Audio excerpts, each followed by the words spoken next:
Hello guys, నేనైతే ఈరోజు morning యోగాతో start చేసా. ఇంకా బెడ్రూమ్లోనే చేసుకున్నాను, ఎందుకంటే చాలా వేడి.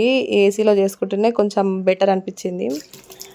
ఇంకా తర్వాత ఫ్రెష్ అప్ అయిపోయినా. మా పాప లేవలేదు, సో అందుకే చాలా ఎండలు ఉన్నాయి. మీరు ఎక్కడ ఉంటారు, మీ దగ్గర ఎండలు ఎలా ఉన్నాయో నాకు కామెంట్ సెక్షన్లో చెప్పండి. అండ్ ఈరోజు బ్రేక్ఫాస్ట్కి దోశ ప్రిపేర్ చేసుకున్నాం, ఆనియన్ దోశ, ఎందుకంటే డైలీ ఇడ్లీ అవుతుంది.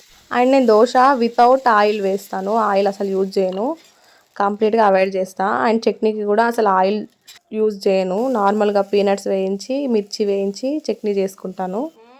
ఎందుకంటే ఆయిల్తో కూడా క్యాలరీస్ ఎక్కువ అవుతాయి. ఇప్పుడు నేను తీసుకున్న దోశ అయితే అరౌండ్ 300 క్యాలరీస్ అట్లా ఉంటుంది with peanut chutney. And afternoon లంచ్కి వచ్చేసి మిల్ మేకర్ కర్రీ. యాక్చువల్గా నాకు స్వీట్ క్రేవింగ్స్ అవుతున్నాయి, తిన్న తర్వాత కంపల్సరీ ఏదైనా స్వీట్ తినాలి అనిపిస్తుంది నాకు చాలా.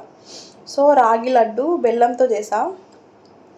రాగి ప్లస్ కొంచెం డ్రై ఫ్రూట్ పౌడర్ ఉంది కదా నాది, సో అది యాడ్ చేసి చేసా బెల్లంతో. టేస్ట్ అయితే సూపర్ ఉంది.